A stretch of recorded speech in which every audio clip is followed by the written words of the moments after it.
Hello viewers, village level पे हम लोग कैसे डेयरी फार्मिंग कर सकते हैं, इसके रिगार्डिंग ये वीडियो है। और ये देखिए, ये एक गांव है और ये देखिए, ये बैजनाथ में खड़ा नाला गांव, खड़ा नाला करके गांव है। हम देख पाएंगे कि गांव विलेज लेवल पे लोग किस तरह अपनी आजीविका डेयरी फार्मिंग से चलाते हैं। ये देखिए किस तरह से ये ओनर हैं, अपनी गायों की सेवा कर रहे हैं। इनसे बात करेंगे। पहले मैं इनकी आपको काउस दिखा देता हूँ। इस तरह से गांव में डेयरी शेड्स होते हैं, छोटे छोटे काउ शेड्स बनाए रहते हैं। आप ये देख सकते हैं, इस तरह की व्यवस्थाएं गांव में डेयरी फार्मिंग करने के लिए लोग अपनाते हैं। ये कच्ची मिट्टी से बने हुए इस तरह के काउ शेड्स, आप ये इनकी हीफर देख सकते हैं, बहुत ही सुंदर हीफर्स। ये काफ, ये एचएफ काफ है और ये जर्सी काफ। अभी ओनर से बात करते हैं। इस तरह से ये एचएफ हीफर है और ये कुछ क्रॉस जर्सी अगेन। और ये एक बहुत बड़ा डेंट है डेयरी फार्मिंग के लिए, ये बुल है। अब आप देखिए, ये कोई उम्मीद नहीं है कि इससे कुछ हम जब डेयरी फार्मिंग करते हैं तो अनडाउटेडली प्रॉफिट्स को ध्यान में रखना पड़ता है। तो अगर गवर्नमेंट सेक्सीमन के ऊपर ध्यान दे तो इस तरह की ये एक तरह से लाइबिलिटी है फार्मर के लिए। एक छोटा सा डेयरी फार्मर जो अपनी आजीविका डेयरी फार्मिंग से चलाता है और इस तरह के अगर 2-3 काफ उसके फार्म पे आ जाते हैं तो वो अपने बच्चों का पेट पालेगा या जो अनफर्टाइल कैटल्स हैं उनका। तो गवर्नमेंट को इस चीज़ पे देखना चाहिए। और ये देखिए इनकी मिल्किंग कैटल्स। और आपको इनसाइड से दिखाता हूँ कि किस तरह से काउ शेड्स होते हैं गांव में। ये देखिए, इस तरह से ये छोटा सा इनकी खुरली, ये खुरली है इनकी। और ये छोटा सा काउ शेड एक। और आप ये देखेंगे लो हाइट, कोई बहुत ज़्यादा हाइट नहीं है क्योंकि ठंड बहुत होती है। ये भी छोटा सा एक डेयरी शेड है, इसमें खुरली इन्होंने प्रॉपर तरीके से बनाई है। और इस तरह से इनके पास ये 5-7 काउस हैं। अब इनसे जानते हैं कि ये कितना, ये देखिए सुंदर गाय, हेल्दी काउस। एक ये गाय और एक ये गाय। और इस तरह से इन्होंने घास स्टोर करके रखा है, पास्चर ग्रास है। और ये देखिए एक और इनका ये शेड इस तरह से। और ये तूड़ी स्टोर करने के लिए इस तरह से पहाड़ों में ये डबल स्टोरी जो हमारे काउ शेड्स होते हैं, और ये इन्होंने यहाँ पे तूड़ी स्टोर करी है। ये देखिए इनकी एचएफ काउ। अब इनसे जानते हैं कितना दूध इनकी गायें देती हैं और ये कहाँ दूध सेल करते हैं।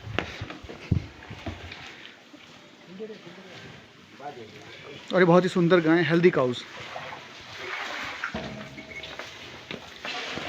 ये इस फार्म के ओनर हैं। नमस्ते जी। नमस्ते जी। आपका नाम क्या है? बलबीर सिंह। आप कब से ये डेयरी फार्म कर रहे हैं? मेरे को 11 साल हो गए। 11 साल हो गए। आपने कैसे इसकी शुरुआत करी थी? स्टार्टिंग मैंने एक गाय से की थी जी। फिर एक गाय से बढ़ते बढ़ते आगे। तो जब आपने शुरुआत करी थी तो दूध क्या रेट आप बेचते थे? तब बेचते थे 25 रुपए। और आज की डेट में कितना रुपए बेचते हैं? 40 रुपए। तो अभी क्या लगता है आपको, 40 रुपए बेच के क्या मुनाफा हो पाता है आपको? अब नहीं होता है, अब तो उल्टा घाटा होता है 40। तो आप डेयरी फार्म कर क्यों रहे अगर घाटा होता है? तो करें क्या जी, और तो कोई साधन नहीं है। तो इसमें अभी कुछ बच रहा है करंट हालात को देखते हुए, या घाटे का सौदा है डेयरी फार्मिंग? अब तो आगे आगे घाटे का होता जा रहा है। अच्छा जी। तो अगर किसी को डेयरी फार्मिंग, जैसे हम बात करें पशु अगर किसी को रखने हो तो क्या सिलेक्शन क्राइटेरिया, क्या सिलेक्शन करे बंदा कि उसको डेयरी फार्म शुरू करने के लिए इस तरह के पशु रखने चाहिए? तो आपका क्या मानना है? मेरा मानना तो यही है कि अगर डेयरी फार्म चलाना तो अच्छी गाय की सिलेक्शन होनी चाहिए। अच्छी गाय की परिभाषा क्या है? जैसे एचएफ की हो जी, या जर्सी हो, 20 प्लस होनी चाहिए। अच्छा 20 प्लस का? 20 प्लस का पशु हो तभी ये प्रॉफिट हो सकता है इस काम पे। अच्छा जी। तो 20 प्लस का अगर किसी ने पशु, जैसे आपकी ये गाय है, एचएफ गाय है, ये कितना दूध देती है? ये तो अभी ताजी ब्याई है, अभी 10 दिन हुए इसको 12 जी। जी। ये पिछले साल था इसके पास 30 प्लस। अच्छा जी। और अभी कितना दूध दे रही है? अभी 22 22 लीटर। और ये सेकंड वाली?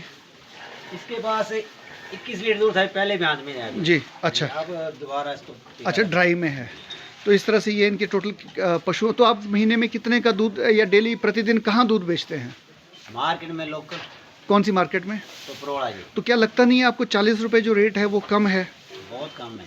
तो क्या लोग पैसे नहीं देते या मार्केट नहीं है या किस चीज़ का किस तरह की डिफ़िकल्टीज़ का आपको सामना करना पड़ता है? नहीं, यहाँ लोग जो है ना, ये रेट बढ़ाते ही नहीं है दूध का।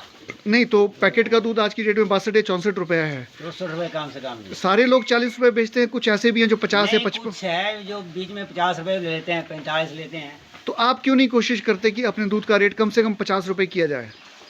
हम तो बहुत कोशिश करते हैं मगर होता नहीं है। नहीं क्यों, क्या रीज़न है, कारण क्या है? कारण यही है कि लोग थैलियाँ खरीद लेते हैं, उनको अच्छी लगती है जी, हमारे दूध से। मतलब लोकल लोगों को सपोर्ट नहीं करते हैं। हाँ। तो व्यूअर्स, अगर कोई लोकल लोग अगर देख रहे हो तो एक फार्मर का दूध अगर 50 रुपये आप लेते हैं तो फार्मर को भी फ़ायदा होगा थोड़ा बहुत, और आपको भी शुद्ध चीज़ मिलेगी। और लोकल फॉर वोकल जो एक हमारे प्राइम मिनिस्टर की वो ये भी है कि आप लोकल लोगों को सपोर्ट करिए। तो इतनी मेहनत करने के बाद आप देखिए सुबह से शाम तक लगे रहते हैं लोग। फॉडर बहुत महंगा हो चुका है, फीड बहुत महंगी हो चुकी है, और उसके क्योंकि 11 साल का इनको अनुभव है और अपने अनुभव से ये बात कर रहे हैं। तो पहला तो ये हो गया, अगर किसी को डेयरी फार्म शुरू करना हो तो एटलीस्ट 20 लीटर वाली गाय उसको चाहिए। और हरा चारा कितना महत्वपूर्ण है? हरा चारा तो यहाँ अवेलेबल ही नहीं होता है। अच्छा, यहाँ तो बरसात के टाइम में होता है, नहीं तो क्या लगता है कुछ सरकारों को कुछ सब्सिडी देनी चाहिए इस? यहाँ सबसे बड़ा पंगा तो तूड़ी का है सर। जी, तूड़ी आप 1500 रुपये क्विंटल दोगे, पूरा क्विंटल नहीं होती। अच्छा, तूड़ी 1500 रुपये क्विंटल है इस टाइम। हाँ, वो भी 1500 की 65-70 किलो देते हैं। तो व्यूअर्स देखिए, ये मतलब एक सबकी प्रॉब्लम है, तूड़ी के रेट्स बड़े हाई हैं। तो ये फार्मर्स को भी देखना पड़ेगा कि अगर वो डेयरी फार्म की शुरुआत करते हैं तो उनको सबसे पहले गाय के खाने की व्यवस्था करनी इम्पोर्टेंट है, उसके बाद वो डेयरी फार्म करने की सोचे। तो आप नए डेयरी फार्मर या डेयरी फार्मर को क्या सुझाव देना चाहेंगे? सुझाव तो मैं यही देना चाहता हूँ कि सबसे पहले पशु पे तो चारे की व्यवस्था होनी चाहिए। हरा चारा इनके लिए जरूरी होता है। जी, जैसे जी। हमारे पशु, इनको तो हम जंगल का सारा हरा चारा काट के खिलाते हैं जी और जो अब नए लोग ये करेंगे स्टार्ट, वो जाग तो काट नहीं सकते जी उनके लिए तो हरे चारे की समस्या है। नहीं जी, और कुछ बोलना चाहेंगे? लंपी स्किन में क्या रहा? आपकी गायों को भी लंपी स्किन हुआ? एक को हुआ ही। जी, ये इसको सिंगल को हुआ तो अब ये कुछ दूध में काम हो गया। नहीं तो जब इसको लंपी स्किन हुआ तो ये ऐसे ही इन शेड्स में इन गायों के साथ ही रही? नहीं, इस साइड इसको शिफ्ट कर दिया था कुछ। अच्छा, ये इन्होंने इस तरफ शिफ्ट कर दिया था, बाकी गायों को किसी को नहीं हुआ? नहीं। तो अच्छा, तो इससे फ़र्क पड़ा आपको? हाँ, अब तो इसके नीचे मेरे को लगता है 12-13 लीटर दूध आ गया, 25 लीटर दूध है इसके पास। ठीक है, ठीक है, ठीक है। आगे आप ब्रीड्स नस्ल सुधार के लिए क्या काम कर रहे हैं? नस्ल सुधार के लिए हम तो हॉस्पिटल चले जाते हैं, वहाँ कहते हैं वेटनरी हॉस्पिटल वाले डॉक्टरों का हमें कोई अच्छी सी ब्रीड का इंजेक्शन लगा के दो। अच्छा तो एक तो सबसे बड़ी समस्या गाय ठहरती नहीं है। अच्छा, रिपीट होने की समस्या? करवाने के बाद ये 4 बार रिपीट हुई, इसको 14 महीने हो गए इसको। तो आपने डॉक्टर को पूछा नहीं इसका कारण क्या है? मैंने सफाई करवाई, फिर आपके बाहर इसको मैंने बुल से लगवाया है। जी, तो अभी टिक गई है? पता नहीं, अभी आज 17 दिन हुआ था। व्यूअर्स, ये जो उन्होंने बात की कि गाय रिपीट करती है, वो बेसिकली न्यूट्रिशनल इनबैलेंस हो जाता है पशु के अंदर, मिनरल मिक्सचर की कमी हो जाती है, या जो डिज़ायर्ड डाइट है वो नहीं मिल पाए तो पशु रिपीट करता है। तो ये रिपीट की समस्या से छुटकारा पाने के लिए मिनरल मिक्सचर प्रॉपर्ली होना चाहिए पशुओं को, ताकि मिनरल मिक्सचर देके ये रिपीट वाली समस्या नहीं हो। तो अभी दूध के रेट बढ़ाने का आपका विचार है? हाँ जी, आप पहले से बढ़ाएंगे सबके। अच्छा, कितना रुपए करने का विचार है? 45 कम से कम। तो मेरी सजेशन है कि कम से कम 50 रुपये बेचिए, तभी आपको फ़ायदा होने वाला है, अदरवाइज़ कोई फ़ायदा नहीं है। तो थैंक यू वेरी मच हमसे बात करने के लिए, धन्यवाद।